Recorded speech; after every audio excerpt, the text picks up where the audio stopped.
بسم اللہ الرحمن الرحیم، اللہم صلی علی محمد وعلی آل محمد۔ علی بھائی، آج کا پہلا سوال ہے، آج کل یوٹیوب پر ایک غیر مسلم ریسرچر ڈین گبسن کی ایک پروپیگنڈا ویڈیو کافی وائرل ہو رہی ہے، جس میں تاریخی حقائق اور زمینی حقائق کی روشنی میں یہ بات ثابت کرنے کی کوشش کی گئی ہے کہ مسلمانوں کا موجودہ قبلہ دراصل بنو عباس کے دور ملوکیت میں اسٹیبلش کیا گیا۔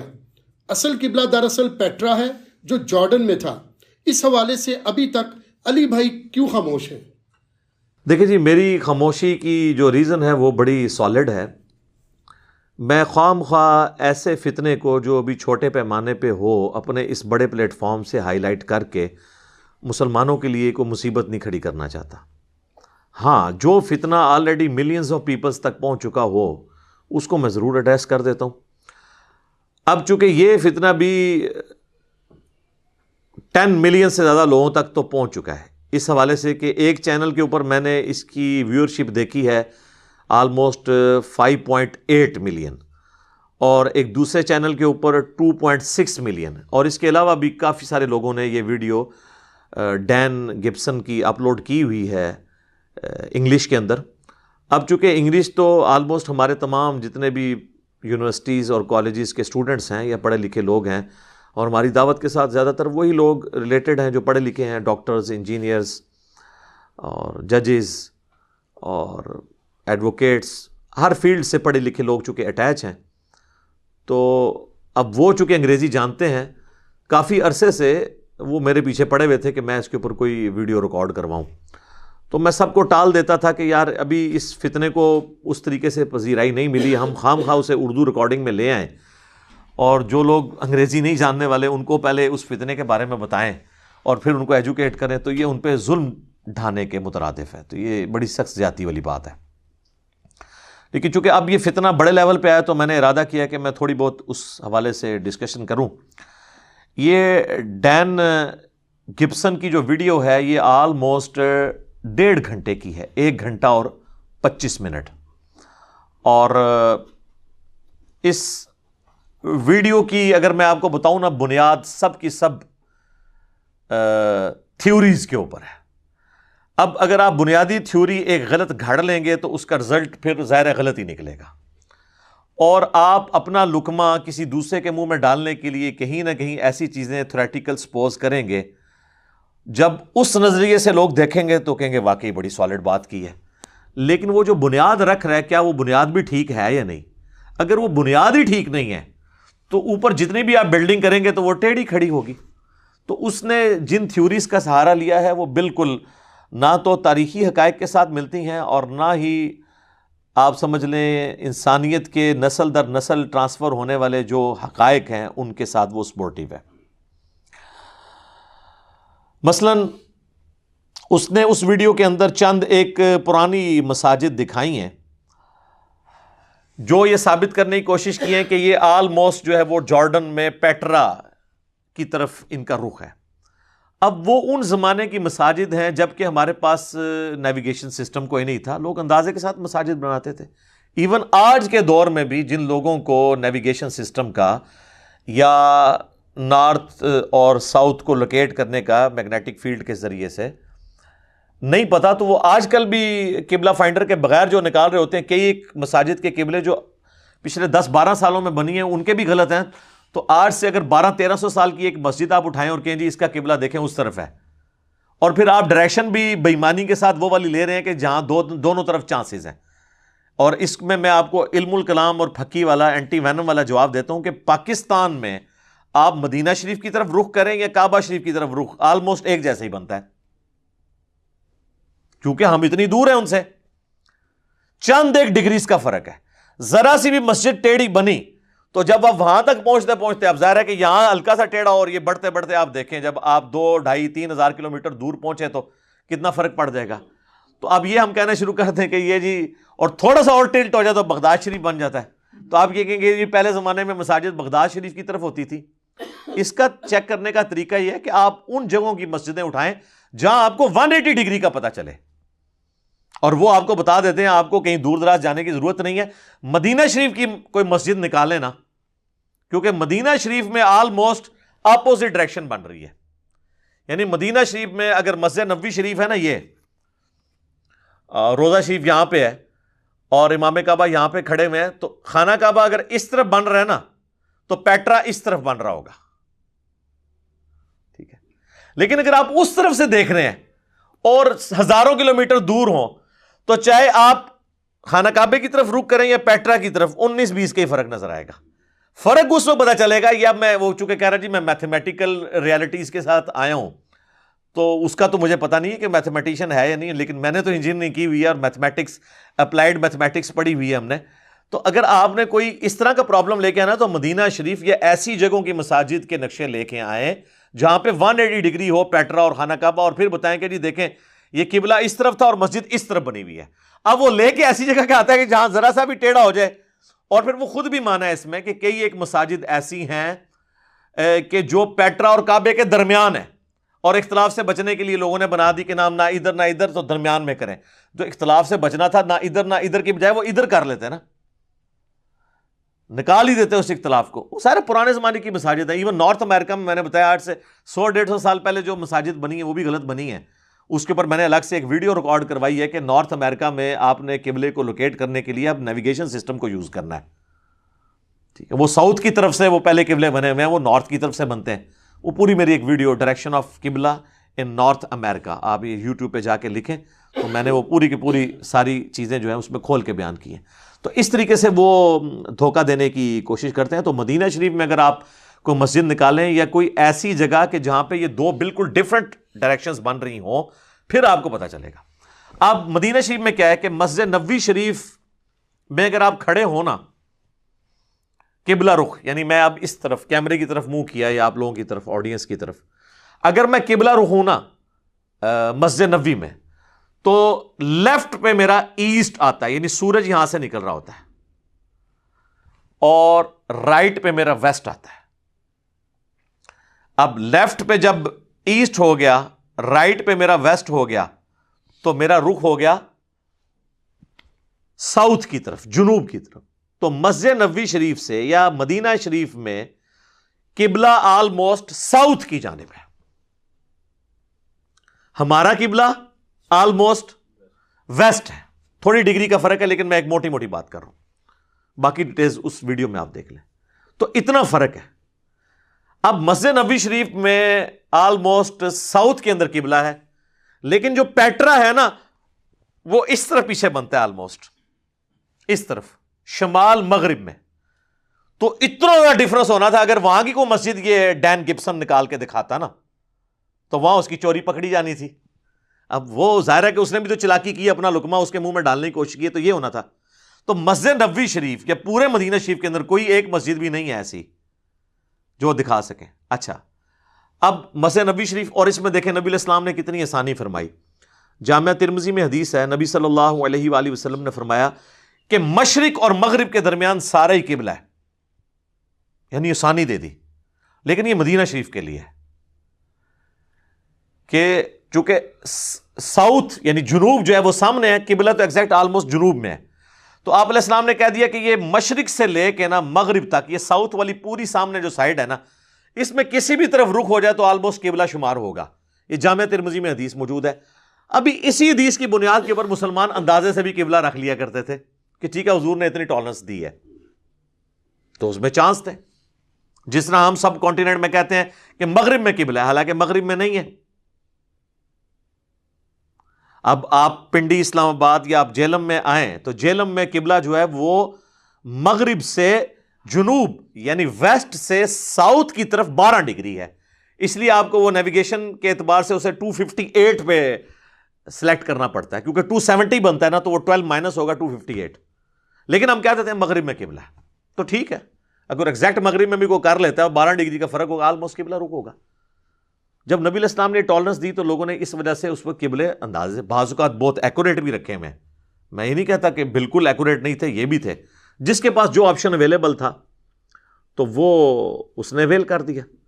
تو اس لیے اب اس طرح کی چیزوں کو لینا تو مسجد نبوی کو کنسیڈر کریں. پھر اس سے بڑی بات یہ ہے کہ مسلمانوں میں صرف قبلے کے اوپر اجماع امت نہیں ہے. مردے کو قبلہ رخ دفنانے کے اوپر بھی اجماع امت ہے. تو سر دنیا کی کوئی آپ قبر نکالیں ایسی، خصوصاً ویسی جگہ پہ جہاں پہ 180 ڈگری کا فرق ہو، یعنی مدینہ شریف میں. مدینہ شریف میں جو قبریں ہیں اور خود روزہ شریف، قبر تو ساری قبلہ رخ ہوتی ہے، اور کس طرح کہ رائٹ کروٹ پہ کسی کو لٹایا جائے اور اس کی ٹانگیں اس طرف ہوں تو چہرہ قبلے کی طرف ہو. تو خود روزہ شریف کی چلے اگر کوئی قبر مبارک نہیں دیکھ سکتا، باہر بقیہ غرقت قبرستان اس کے بالکل قدموں میں روزہ شریف کے، وہاں پہ آپ قبروں کو دیکھ لیں ان کی لوکیشن، تو سب کی سب وہ قبلہ رخ بنی ہوئی ہیں، نہ کہ پیٹرا کی جانب بنی ہوئی ہیں، ورنہ تو ساری قبریں بھی الٹانی پڑتی. تو یہ مسجد میں تو کوئی مسئلہ ہو گیا، تو یہ قبرستان میں کوئی قبریں بھی نکالیں جو پیٹرا کے رخ بنائی جاتی تھی. تو اس چیز کو تو اس نے ڈسکس ہی نہیں اس کے اندر کیا. اور وہ ڈسکشن یہ ہے کہ جی وہ تاریخ کی فلاں کتاب اٹھائیں تو اس میں فلاں چیز نہیں ملتی. ملا کچھ نہیں اس کو تاریخ کے اندر کہ وہ کوئی چیز نکالے کہ جی وہاں سے مجھے مل گیا کہ پیٹرا بھی قبلہ ہے، چونکہ وہاں اس وقت کوئی گڑبڑ ہو گئی فلاں سن کے اندر، تو یہ ہوا ہوگا تو یہ ہوا ہوگا تو وہ ہوا ہوگا، اس طرح کر کے وہ ساری کی ساری چیزیں چلاتا ہے. تو اس طریقے سے تو میرے بھائی علمی ڈسکشن نہیں ہوتی ہے. علمی ڈسکشن میں آپ فیکٹس کے ساتھ آتے ہیں. باقی جو اس نے کوئی بونگیاں ماری ہیں وہ میں آپ کو ڈسکس کر لوں گا، لیکن اصل چیز یہ ہے کہ آپ سمجھیں کہ اسلام جو ہے یہ اجماع امت، عملی تواتر اور سنت کے ساتھ ٹرانسفر ہوا ہے. ایون قرآن کی اتھینٹسٹی بھی سنت ہے.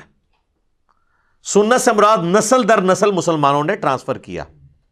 آج کی ڈیٹ میں حدیث بھی سنت کا ایک جز ہے، لیکن سنت ایک بہت بڑی چیز ہے، عملی تواتر اور اجماع امت. اور یہ اتنی مضبوط اور اتنی بھاری چیز ہے کہ اللہ تبارک و تعالیٰ نے سورۃ البقرہ میں مشرکین عرب سے فرمایا الحج اشہر معلومات، حج کے مہینے سب کو معلوم ہے، بتائے بھی نہیں.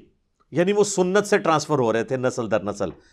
اگرچہ حج بگڑی فارم میں تھا سنت ابراہیمی کی، لیکن اللہ نے وہ مہینے آن کر لیے کہ بس وہ مہینے سب کو پتہ ہے کہ رمضان کے فوراً بعد لوگ حج کے لیے نکل پڑتے تھے، ظاہر پیدل سفر کرنا ہوتا تھا.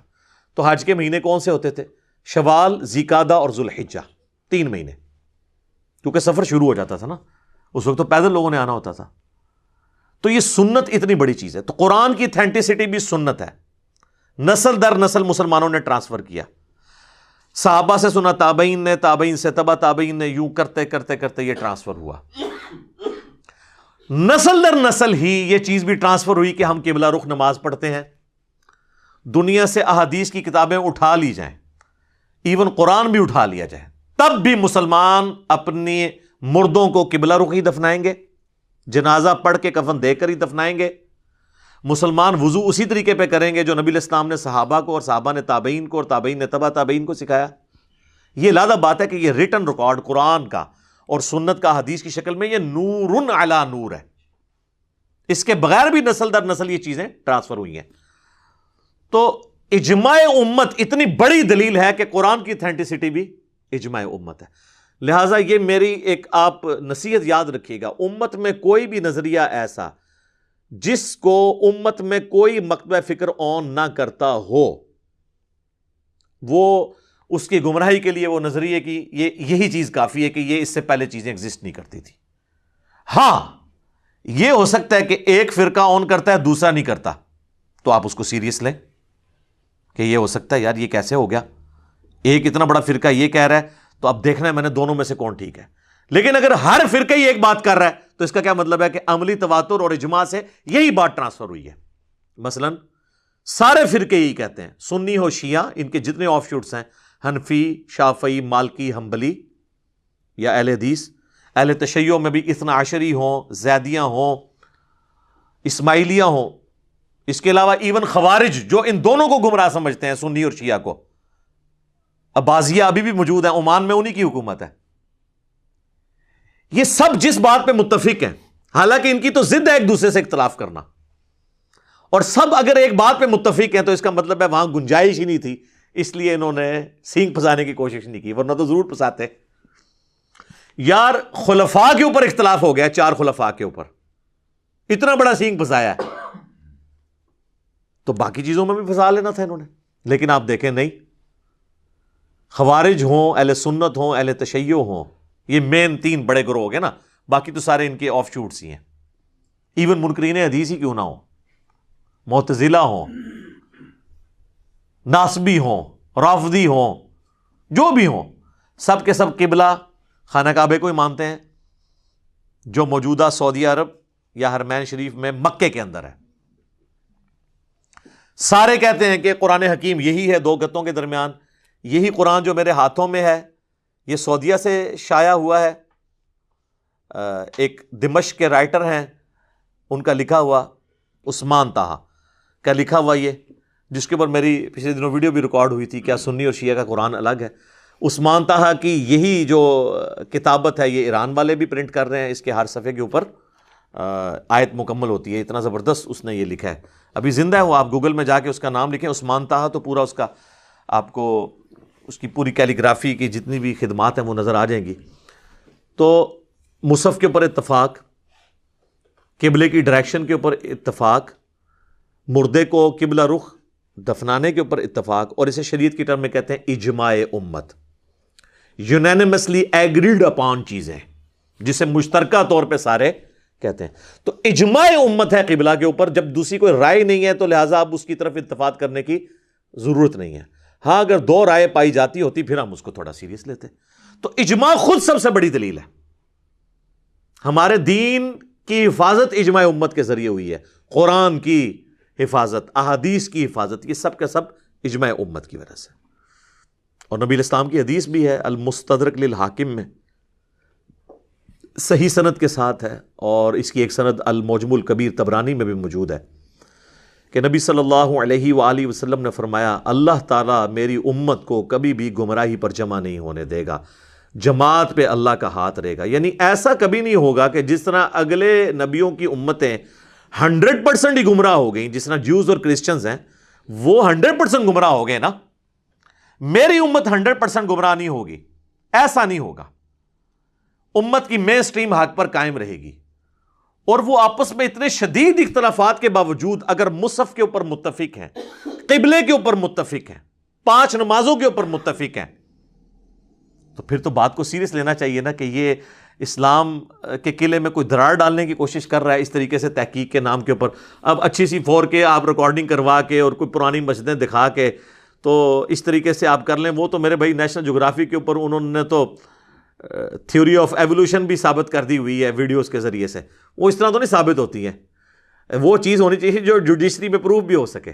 تو ظاہر ہے چونکہ ان کو کوئی چیلنج نہیں کر سکتا اس حوالے سے، تو وہ بس پھر چلتی رہتی ہیں.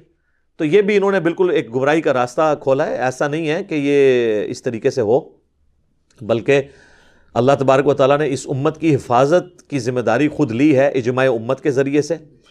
اب میں ان دلائل کی طرف آتا ہوں جو اس میں کچھ دلائل رکھے ہیں، اور جو اس نے بنیاد بنائی ہے. اس کا کہنا یہ تھا کہ جی یہ اصل میں قبلہ جو ہے یہ بنو امیہ کے دور تک 127 ہجری آلموسٹ، یعنی نبی علیہ السلام کی وفات کے بعد 120 سال تک آلموسٹ کہہ لیں، قبلہ وہی تھا جو پیٹرا جارڈن میں ہے. اور بعد میں یہ بنو عباس نے جب حکومت سنبھالی تو انہوں نے لوگوں سے زبردستی یہ کروایا، اور یہاں تک کہ اس کا کہنا ہے کہ انہوں نے احادیث کا ریکارڈ بھی ٹیمپر کر دیا، اور اس سے بڑھ کر وہ کہتا ہے قرآن بھی ٹیمپر ہوا ہے، چونکہ اس کے لیے مصیبت بن گئی نا، قرآن میں مکے کا لفظ موجود تھا. تو اب جو قرآن کو ایتھینٹک نہیں مان رہا اس کی تحقیق کی طرف کیا التفات کرنا ہے؟ یعنی مسلمانوں کی بھی مجھے سمجھ نہیں آتی ہے کہ وہ اس ویڈیو کو ذرا غور سے دیکھیں تو صحیح وہ کیا کہہ رہا ہے. اب وہ قرآن کی ایتھینٹسٹی کو ماننے کے لیے تیار نہیں ہے تو اب قبلہ تو دوسرے نمبر پہ رہ گیا نا. جب قرآن کو ہی کوئی کہہ رہا ہے کہ جی اس کو بھی ٹیمپر کیا بنو عباس نے، اس کتاب کو جس کی حفاظت کی ذمہ داری اللہ نے لی، انا نحن نزلنا الذکر وانا لہ لحافظون، بے شک اس الذکر یاد دہانی کو ہم نے نازل کیا، ہم اس کی حفاظت کرنے والے ہیں. اور اجماع امت کے ذریعے اللہ تعالیٰ نے اس کو ٹرانسفر کروا کے اس کی حفاظت بھی کروائی. آج آپ دیکھیں قرآن کے اینڈ کے اوپر حفاظ اسے اتھینٹیکیٹ کرتے ہیں کہ ہم نے اسے حرف بہ حرف پڑھا ہے، اس میں کوئی غلطی نہیں ہے. تو وہ حفاظ کہاں سے بات کر رہے ہوتے ہیں؟ اپنی یادداشت سے، جو کریم کر کے نسل در نسل چیزیں ٹرانسفر ہوئی ہیں. دنیا میں کوئی کتاب نہیں جو اس طریقے سے ٹرانسفر ہوئی ہو کہ اس وقت بھی ملینز آف پیپل ہیں جنہیں زبانی یہ مکمل اتنی موٹی کتاب یاد ہے. تو اس میں ٹیمپر ہونے کے چانس کیا تھے؟ پھر میں بتا رہا ہوں کہ سنی شیعہ جو آپس میں اس قدر بڑی دراڑ ہے، اس کے باوجود اس بات کے اوپر متفق ہیں یہ کتاب وہی ہے، قبلہ وہی ہے. حالانکہ ان کی تو یہ ہونا چاہیے تھا کہ وہ اس کو ضد کے اندر کرتے، تو قبلے میں بھی یہی کرنا تھا. مجھے بتائیں، اس کا کہنا یہ ہے کہ یہ سنیوں کا جو قبلہ ہے بنو امیہ کا اور خلفائے راشدین کا اور نبی الاسلام کا، وہ پیٹرا تھا، بنو عباس نے بعد میں یہ قبلہ کیا ہے. تو میرے بھائی اگر یہی بات ہوتی نا کہ یہ قبلہ شیعہ کا ہوتا جو مکے والا ہے، تو سعودی حکومت تو پہلے آ کے اس قبلے کو واپس پیٹرا لے کے جاتی. جو آج بنو امیہ کی غلط چیزوں کا دفاع کر رہے ہیں، تو انہوں نے بنو امیہ کے قبلے کا بھی دفاع کرتے ہوئے کعبے کو شفٹ کر دینا تھا پیٹرا میں. تو ایسا تو نہیں ہے. تو سنی شیعہ ضد میں آ کے یہ کام شروع کرتے تھے. اب اس کیس میں یہ ہے کہ اس کا موقف یہ ہے کہ بنو امیہ کا قبلہ جو ہے نا وہ پیٹرا تھا، اور اس سے پہلے خلفائے راشدین کا اور نبی الاسلام کا. بنو عباس نے اسے چینج کیا. سپوز بنو عباس نے کیا، بنو عباس بھی خیر کوئی شیعہ علی سے اچھا سلوک نہیں کرتے تھے، لیکن سپوز کر لیا کہ اگر وہ اینٹی بنو امیہ تھے تو پھر تو یہ بنا کہ شیعہ کا قبلہ جو ہے وہ مکے والا ہوا اور سنیوں کا قبلہ پیٹرا والا ہوا. تو سنی تو آج تک بنو امیہ کا جھوٹا دفاع کر رہے ہیں، تو قبلے میں بھی انہوں نے یہ کر دینا تھا. لیکن دیکھ لیں سارے ادھر ہی جا رہے ہیں. ایسا نہیں ہے. اہل تشیع کو بھی آپ دیکھ لیں کہ ان کی اصل میں جو بڑی بڑی زیارتیں عقیدت کی جگہیں وہ تو عراق کے اندر ہیں، لیکن انہوں نے بھی یہ جرت نہیں کی ہے کہ وہاں پہ شفٹ کر دیں کعبے کو، یا کہیں کہ جی کعبے کی ایکٹیویٹیز حج کی یہاں پہ پرفارم ہوں گی. اچھا اب آ جائیں حج کے اوپر بھی اجماع امت ہے. اب حج سے ریلیٹڈ جتنی آیات ہیں قرآن میں، اور حج ان 1400 سال میں کبھی رکا نہیں ہے، نسل در نسل لوگ جا رہے ہیں. اور آپ کو میں بتاؤں کہ پیٹرا اور کعبہ میں آلموسٹ 1000 کلومیٹر کا فرق ہے. اگر یہ حج جس سال شفٹ ہوا تھا ادھر سے ادھر تو ترتلی پڑ جانی تھی کہ جی پہلے تو حج کے لیے وہاں جاتے تھے، اب لوگ یہاں پہ جاتے ہیں. کہیں تو کہیں پہ رپورٹ ہوا ہوتا، کسی غیر مسلم نے تاریخ میں رپورٹ کیا ہوتا، کسی مسلمانوں کی تاریخ میں رپورٹ ہوا ہوتا. اور یہ کیا کہہ رہا ہے؟ وہ کہہ رہا ہے جی عبداللہ ابن زبیر نے نا جب حکومت سنبھالی ہے نا 64 ہجری میں، جب آپ کو پتا ہے کہ یزید مر گیا، پہلے اس نے کوشش کی قبلے کے اوپر حملہ بھی کیا، کیونکہ پناہ لے لی تھی عبداللہ ابن زبیر نے خانہ کعبے کے اندر. تو وہ کہتا ہے کہ یہ جو عبداللہ ابن زبیر نے پناہ لی تھی نا کعبے کے اندر، یہ کعبہ پیٹرا والا کعبہ تھا، اس پہ منجنیق سے حملے کیے ہیں شام والوں نے. اور اس کے بعد دیکھیں اس نے کیسے فلنگ دی بلینکس کیا. اس نے کہا کہ وہ چونکہ وہ کعبہ اس میں وہ کہتا ہے جی خود ہی آتا ہے ان کی حدیث کی کتابوں میں کہ کعبہ جو ہے وہ یزید کے دور میں ڈیمیج ہو گیا، اور اس کے بعد عبداللہ ابن زبیر نے نیا کعبہ تعمیر کیا. وہ کہتا ہے وہ جو نیا کعبہ تعمیر ہوا ہے نا، اب یہ بات تو ٹھیک ہے اتنی، اب اس نے بیچ میں لقمہ یہ ڈالا ہے کہ جو نیا تعمیر ہوا ہے نا وہ پیٹرا سے نا وہ حجر اسود کو شفٹ کر کے نا تو مکے میں لا کے اس نے نیا کعبہ بنایا ہے، تاکہ وہاں سے اہل شام دوبارہ مجھ پہ حملہ نہ کر سکے. انہیں کہانی وچ بنائی ہے، ثبوت نہیں، تھریٹی ہے، تھریٹیکل بات ہے. اور اگر تم ہماری حدیث کی کتابوں سے یہ لے رہے ہو تو ہماری حدیث کی کتابوں میں ہی موجود ہے کہ وہ کعبہ مکے کے اندر ہی تھا جو شفٹ ہوا ہے. اور انہی حدیث میں جس کو تم عبداللہ ابن زبیر کے حوالے سے الزام لگا رہے ہو کہ انہوں نے عبداللہ ابن زبیر رضی اللہ تعالیٰ عنہ نے قبلہ جو ہے وہ شفٹ کر دیا، کیونکہ 64 ہجری میں یزید مر گیا تھا، پھر 64 ہجری سے لے کے 73 ہجری تک 9 سال تک حجاز کے اوپر خلیفہ رہے عبداللہ ابن زبیر. اور شام کے اندر جو ہے وہ یزید کا بیٹا تو اس نے تو تخت کو چھوڑ دیا، مروان حاکم بن گیا. پھر مروان مرا تو عبد الملک بن مروان، اور پھر عبد الملک بن مروان نے 73 ہجری میں دوبارہ سے حجاج ابن یوسف کو یہ لالچ دی کہ میں نے تمہیں پہلے تو عراق کا گورنر بنایا، اب حجاز کا بھی بنا دوں گا، تم عبداللہ ابن زبیر کو جا کے قتل کرو. اور اس نے دوبارہ کعبے کے اوپر چڑھائی کی اور پھر عبداللہ ابن زبیر کو شہید کر دیا. یہ پوری ڈیٹیل صحیح مسلم کے اندر موجود ہے.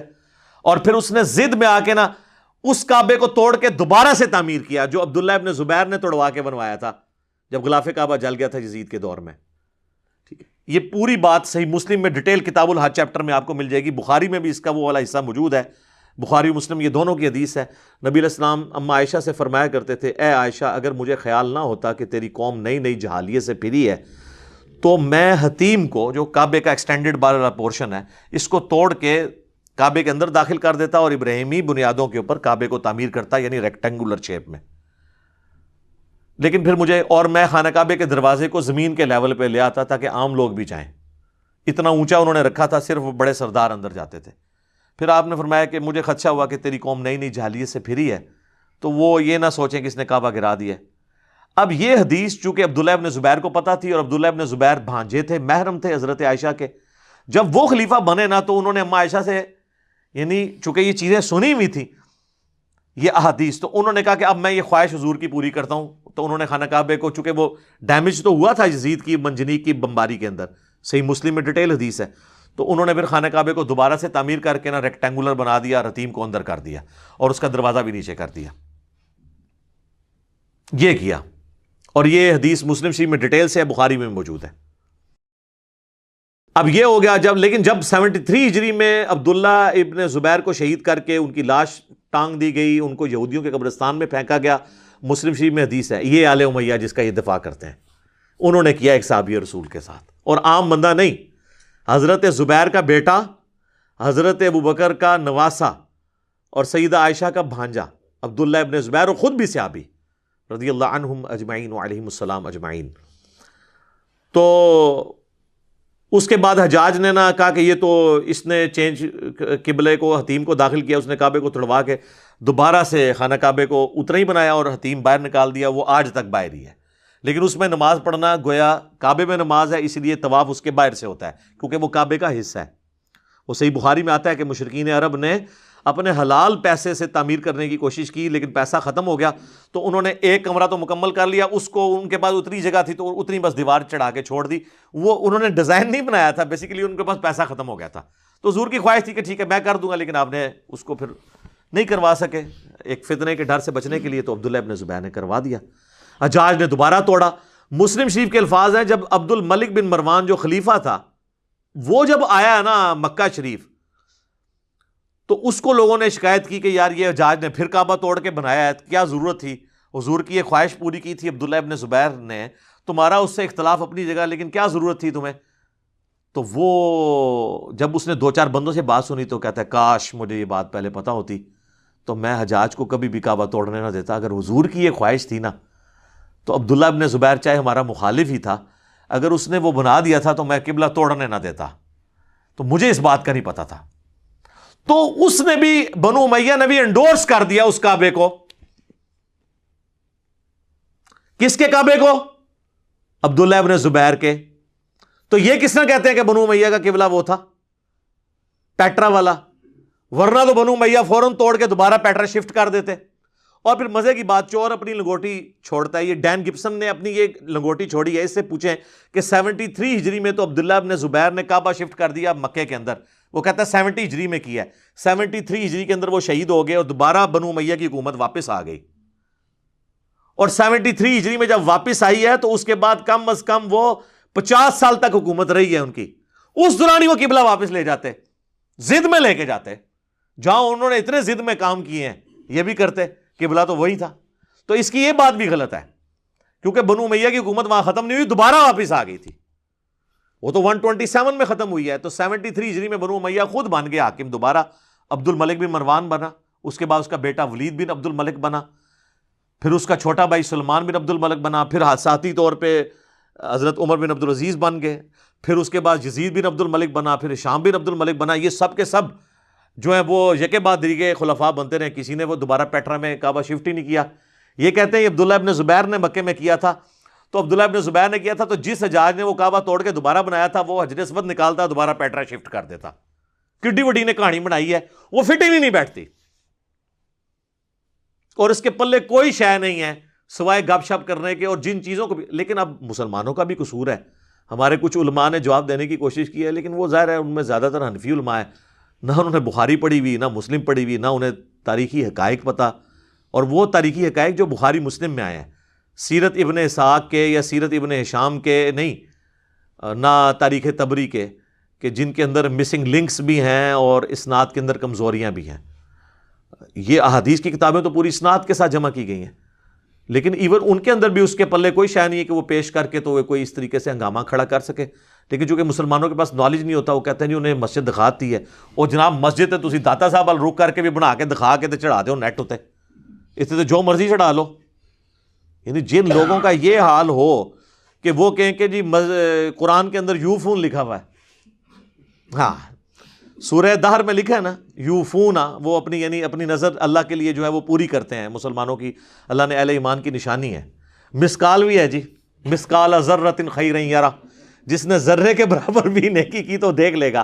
تو مسقال بھی موجود ہے جناب قرآن دے اندر، سورہ تکاثر دے، سورہ الزلزال دے اندر، سورۃ الزلزال میں، ٹھیک ہے۔ تو اس جن لوگوں کو جو تراویح سے بھی تراویح بنا لیں، ان بیچاروں نے کیا علمی ڈسکشن کرنی ہے، کیا علمی بنیاد کے اوپر انہوں نے باتیں کرنی ہے۔ تو انہوں نے جو کفار کی طرف اس طرح کے اعتراضات آتے ہیں، انہی کے اندر اتنے لوپ ہولز موجود ہوتے ہیں کہ آپ پکڑ سکتے ہیں۔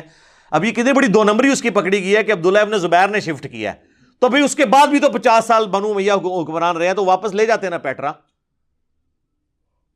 اسپین تک حکومت پہنچ چکی ہوئی تھی بنو امیہ کی، یورپ ان کے پاس تھا، یورپ کا حصہ ہے نا اسپین، تو ان کے لیے مسئلہ تھا۔ تو خام خواہ ایک چیزیں انہوں نے، جنہوں نے عبداللہ ابن زبیر کو قتل کرنے کے لیے کعبے کی حرمت پامال کر دی، ان کے لیے کیا مسئلہ تھا کہ وہ اس کعبے کو توڑتے جو بنا ہی ناجائز ہوا تھا بقول ان کے، اور دوبارہ پیٹرا شفٹ کر دیتے۔ تو اس کے پلے کوئی شے نہیں ہے، صرف اس نے گپ ماری ہے اور اس میں اس نے اتنی بڑی اپنی لنگوٹی چھوڑ دی ہے۔ تو یہ امت کبھی بھی انشاءاللہ گمراہی پہ جمع نہیں ہوگی، جماعت پہ اللہ کا ہاتھ ہے۔ میں نے حدیث بتا دی المستدرک للحاکم سے اور المعجم الکبیر طبرانی سے کہ میری امت کبھی بھی گمراہی پہ جمع نہیں ہوگی۔ لہٰذا جن چیزوں پہ اجماع امت ہے، اور قرآن میں بھی اشارتاً سورہ النساء کی آیت نمبر 115 میں اجماع امت کی طرف اشارہ ہے کہ جن چیزوں کے اوپر اجماع امت ہے وہ اللہ کی غیبی تائید کے ساتھ ہے، اور اس سے ہٹ کر جو بھی راستہ اختیار کرے گا تو اللہ تعالیٰ اسے گمراہی کر دے گا۔ تو یہ اجماع امت ہے، جس نے قبلے کو ٹرانسفر کیا، جس نے مردے کو قبلہ رخ دفنانے کو ٹرانسفر کیا، جس نے اس مصحف کو ٹرانسفر کیا۔ تو یہ ساری کی ساری چیزیں اجماع امت، عملی تواتر اور سنت کے ساتھ ٹرانسفر ہوئی ہیں۔ اور سب سے بڑی بات اجماع کے اس حجیت کے بعد یہ ہے کہ وہ شخص قرآن کے اوپر بھی حملہ کرتا ہے اور کہتا ہے جی قرآن میں بھی آپ دیکھیں جی جو مکہ کے لیے لفظ جو ہے نا وہ بکہ آیا ہے، اور وہ بکہ سے پیٹرا بنانے کی کوشش کر رہا ہے۔ بکہ سے پیٹرا کیسے بن گیا؟ وہ کہتا ہے جی پی جو ہے وہ با ہو جاتا ہے جی عربی میں، چلو ٹھیک ہے، لیکن وہ پھر بیٹرا بنے گا نا، کیونکہ یا بیترا بنے گا، تا ہوگا اور را ہوگا، لیکن یہ تو نہیں ہوگا کہ وہ بتا بن جائے۔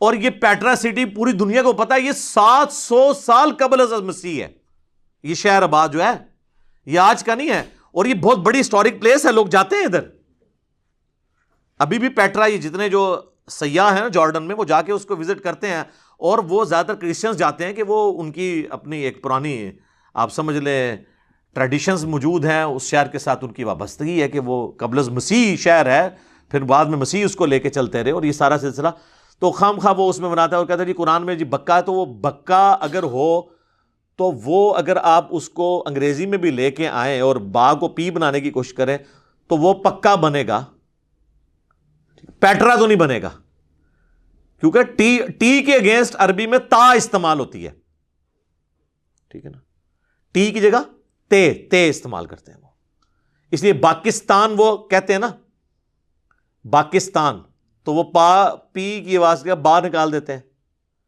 کراچی کو کراتشی کہہ دیتے ہیں، چھ کی جگہ تے لے کے آتے ہیں۔ تو یہ تو انہوں نے پتہ نہیں کہاں سے یہ بنا دیا جی وہ اس طریقے سے، تو یہ بالکل غلط ہے۔ اور قرآن میں بکہ جو ہے یہ مکے ہی کے لیے یوز ہوا ہے، ایک سے زیادہ نام ہوتے ہیں، مدینہ شریف کا نام یثرب بھی ہے، مدینہ شریف کا نام طیبہ بھی ہے، اور مکے کا نام جو ہے وہ مکہ بھی ہے، مسجد الحرام کی وجہ سے حرمین بھی اسے کہا جاتا ہے، اور اس کے لیے بکہ کی پروننسیشن بھی ہے، یہ مکہ اور بکہ یہ دونوں ایک ہی۔ آپ کے اس ماڈرن دور میں انڈیا کا شہر ہے بامبے،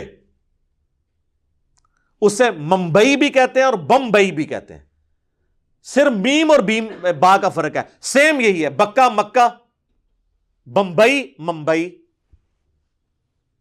اور وہ قرآن پاک میں آپ سورہ آل عمران ذرا کھولیں نا تو اللہ تعالیٰ نے سورہ آل عمران کی آیت نمبر 96 میں بیان کیا ہے، اعوذ باللہ من الشیطان الرجیم، بسم اللہ الرحمن الرحیم ان اول بیت وضع للناس، بے شک پہلا گھر جو لوگوں کے لیے مقرر کیا گیا تھا، للذی ببکۃ مبارکہ، وہ ہے جو بکہ کے اندر ہے، مبارک شہر جو ہے، وہدی للعالمین، اور وہ ہدایت ہے تمام جہان والوں کے لیے، ہدایت کا مرکز ہے۔ فیہ آیات بینات، وہاں پہ اللہ کی کھلی نشانیاں ہیں۔ مقام ابراہیم، ابراہیم کے کھڑے ہونے کی جگہ بھی ہے۔ مقام ابراہیم کا تو کہیں اس نے ذکر نہیں کیا وہ شفٹ ہوا ہے کہ نہیں ہوا، وہ تو صرف وہ بلیک سٹون حجر اسود کی بات کرتا ہے، تو قرآن تو اپنی بات کر رہا ہے، مقام ابراہیم کتنے گیا، وہ تو اتنے ہی موجود ہے۔ ومن دخلہ کان آمنا، جو اس میں داخل ہو گیا وہ امن والا ہو گیا۔ وللہ علی الناس حج البیت من استطاع الیہ سبیلا، اور اللہ کا حق ہے لوگوں پر کہ وہ اس گھر کا حج کریں جس کے پاس استطاعت ہو وہاں پہنچنے کی۔ تو حج تو کبھی بھی پیٹرا میں نہیں ہوا سر، حج تو ہمیشہ وہاں سے ہو رہا ہے، اور نسل در نسل حج رکا کبھی نہیں ہے۔ تو یہ کب یہ جو ہے امت نے اجتماعی طور کے اوپر یہ پوری کی پوری سنت چھوڑ دی ہے، جس میں نے علماء عرب کو بھی پھکی دی تھی، وہ یہ کہتے ہیں کہ رکوع کے بعد ہاتھ باندھنا سنت ہے۔ تو میں نے کہا کہ رکوع کے بعد ہاتھ باندھنا اگر سنت ہے تو پوری امت نے یہ باندھنے والی سنت چھوڑ دی اور ہاتھ ارسال الیدین شروع کر دیا رکوع کے بعد، تو کبھی تو ایسا ہوا ہوگا نا، کسی نے حکمن یہ کیا ہوگا، کوئی چیز رپورٹ تو ہوئی ہوگی کہ فلاں سن کے اندر یہ تلوار کے زور پہ ہوا، تو وہ بتائیں وہ تاریخ کا موڑ کب آیا تھا؟ نہیں، تو اس کا بنا ہاں، اور جب وہ موڑ آیا ہوگا تو امت میں کسی بندے نے اس کے خلاف کتاب بھی لکھی ہوگی؟ نہیں، ہاں موڑ اب آیا کہ بن باز نے، جو مفتی اعظم سعودیہ تھے، انہوں نے کہا کہ رکوع کے بعد ہاتھ باندھنا یہ سنت ہے، تو ان کے خلاف کتاب شیخ البانی نے لکھ دی اور کہا کہ مجھے یہ کوئی آر نہیں کہنے میں کہ یہ علماء عرب کی بدعت ہے۔ جیسے ہی راستہ بدلا، البانی صاحب جو عرب میں ہی محدث اعظم تھے، ویسے تو البانیہ کے تھے لیکن عرب میں بھی آج بھی مکہ یونیورسٹی جو ہے ام القریٰ اور مدینہ یونیورسٹی کے اندر سارے ان کے اسٹوڈنٹ ہیں جو ٹیچرز ہیں، انہوں نے مفتی اعظم سعودیہ کے خلاف کتاب لکھ دی، اور اس مفتی کے خلاف کتاب لکھی جو یہ کہتا تھا کہ نیلی چھتری کے نیچے اس دنیا میں شیخ البانی سے بڑا کوئی حدیث کا عالم نہیں ہے۔ اسی البانی نے اسی مفتی اعظم سعودیہ کے خلاف کتاب لکھی کہ یہ تو نے بدعت کی ہے رکوع کے بعد ہاتھ باندھنے والی، رکوع کے بعد ہاتھ چھوڑنے پر امت کا اجماع ہے، عملی تواتر ہے۔ تو دیکھیں جیسے ہی ٹریک بدلا ہے کتاب آ بھی گئی ہے۔ 8 سے 1000 سال بعد جب لوگ سعودیہ میں ہاتھ باندھ رہے ہوں گے نا، تو لوگ پوچھیں گے یار یہ کب شروع ہوا، تو وہ بتائیں گے جناب فلاں سن میں شروع ہوا تھا اور شیخ البانی نے اس کو کتاب بھی لکھ دی تھی۔ تو یہ کب یہ قبلہ چینج ہوا ہے؟ کوئی کتاب ہو، کوئی چیز سامنے آئے خام خواہ۔ تو اس میں چونکہ یہ بکا کا لفظ ہے نا، تو وہ یہ کہتا ہے کہ جی اصل لفظ بکا اور اس کو پیٹرا بنا دیا، اور وہ کہتا ہے کہ جی لفظ بکا ہی ہے اور اس سے اس نے زبردستی پیٹرا بنانے کی کوشش کی۔ یعنی وہ اب اس کو آپ اس طرح ہی مثال سے سمجھیں گے، اگر کوئی شخص گدھے کے اوپر کالی اور سفید لکیریں پھیر دے تو زیبرا تو نہیں ہو مان سکتا، جو مرضی کر لے۔ زیبرا تو جو ہے وہ اس کی تو اپنی ایک اللہ نے اس کی عادتیں بنائی ہیں، وہ پتہ چل جائے گا۔ تھوڑا سا صابن ماریں گے تو دیکھیں میں نے تھوڑا سا صابن شیمپو لگایا تو یہ جو اس نے زیبرے والا کام کیا ہے ڈین گبسن نے، وہ کھل گیا آپ کے سامنے۔ اچھا اب اس کے وہ اس کا سہارا لیتا ہے اور کہتا ہے وہ جو دوسری آیت ہے نا سورۃ البقرہ میں، ایک اور آیت ہے سورہ فتح میں 24 نمبر آیت، پارہ نمبر 26 میں، وہاں پہ مکے کا لفظ تھا، اب وہ اس کو چبھ گیا، اب یہاں تو مکہ لفظ آ گیا، تو وہ یہ کہنا چاہ رہا ہے یہ بھی بکا تھا، یہ بعد میں کاتب نے غلطی کر کے نا وہ با کا نقطہ جو یوں نا اس بیچ میں لے کے اس کو مکہ بنا دیا، جو ظاہر ہے وہ جب ایک غلطی کی ہے تو دوسری کو، اب یہاں تو مکے کا لفظ تھا، یہ مکے کا لفظ تو اس کو چبھتا تھا قرآن سے، تو اس نے کہا یہ قرآن میں ہی تعریف ہو گئی ہے، یہاں بھی بکا تھا، یہ بعد میں بنو عباس نے نا اس کو مکہ بنوا دیا۔ تو دیکھیں، تو جو بندہ قرآن کی اتھینٹسٹی جو مشرق سے مغرب، شمال سے جنوب تک دنیا میں ایک ہی قرآن ہے، اس کو چیلنج کر رہا ہے، اس کی تحقیق جو ہے وہ کوڑا دان میں، بلکہ کوڑا دان کو بھی گندا کرنے والی بات ہے، وہ تحقیق جو ہے نا وہ پوٹلی باندھ کے نا اس کے منہ کے اوپر مارنی چاہیے۔ وہ یہ آیت تھی سورہ الفتح کی پارہ نمبر 26 میں، آیت نمبر 24 ہے، وَهُوَ الَّذِي كَفَّ أَيْدِيَهُمْ عَنْكُمْ وَأَيْدِيَكُمْ عَنْهُمْ۔ اللہ اپنی شان بیان کر رہا ہے کہ وہی اللہ ہے جس نے کافروں کے ہاتھ اے مسلمانوں تمہاری گردنوں تک پہنچنے سے روک کے رکھے اور تمہارے ہاتھ ان کی گردنوں تک، بِبَطْنِ مکہ، مکہ شہر کے وسط میں، یعنی مکے کے اندر تم بڑے تھوڑے تھے، تو اگر اللہ تعالیٰ نہ چاہتا، اللہ کی غیبی تائید نہ ہوتی، تو 124 بندوں کو مارنا کوئی کفار مکہ کے لیے مشکل کام تھا، لیکن اللہ نے ان کا دماغ ایسا معاف کیا، کبھی ان کو یہ خطرہ ہوا کہ باہر کے لوگ کیا کہیں گے، یہ اپنے خاندان کے لوگوں کو قتل کرتے ہیں، قریش کو ہی کتنے زیادہ ان کے اوپر سوشل بیریئرز تھے، اس وجہ سے وہ ٹالریٹ مارتے ضرور تھے، وہ پھینٹی شینٹی لگاتے، قتل نہیں کرتے تھے۔ تو اللہ فرماتا ہے یہ میں نے ان کے اوپر بیریئر لگائے تھے جب مکے میں تھے۔ یہاں پہ لفظ مکہ ہے، وہ کہتے ہیں نہیں یہ تحریف ہوئی ہے، یہاں پہ بکہ تھا، یہ بنو عباس نے مکہ بنا دیا۔ تو میرے خیال ہے اب آپ خود ہی اندازہ لگا لیں کہ ان لوگوں کا علمی لیول کیا ہے، ان کی اس تحقیق کا لیول کیا ہے، اور کس بنیاد کے اوپر یہ ان چیزوں کو اس طریقے سے لے کے چل رہے ہیں۔ باقی میں نے کوشش کی ہے کہ اس پوری کی پوری ڈاکومنٹری میں جو چیدہ چیدہ پوائنٹ ہے اس کو کور کر دوں حقائق کی روشنی میں، اور ہم کوشش کریں گے انشاءاللہ جب یہ ویڈیو اپلوڈ ہو تو وہ تمام ریفرنسز جو اس سے جڑے ہوئے ہیں میں ایک ایک چیز اس میں ڈسپلے کروں، احادیث کے نمبرز بھی، آیات بھی، اور ایون ان کے امیجز بھی ہم لگا دیں گے، آپ خود دیکھ لیں۔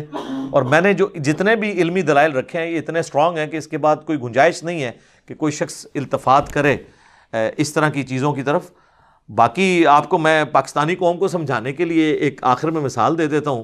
یہ جو آپ ارطغرل غازی ڈرامہ دیکھ رہے ہیں جس کی سینکڑوں میں قسطیں ہیں، جس بندے نے ڈرامہ لکھا ہے نا خود اس سے پوچھیں، وہ کہتا ہے پوری تاریخ کھنگالنے کے بعد مجھے ارطغرل کے اوپر بمشکل 4 پیجز ملے ہیں کہ یہ کون تھا، اور اس نے 400 سے زیادہ قسطیں بنا دی ہیں، اور ان 400 قسطوں میں ہزاروں اس نے کریکٹر سمو کے سینکڑوں واقعات بھی داخل کر دیے ہیں۔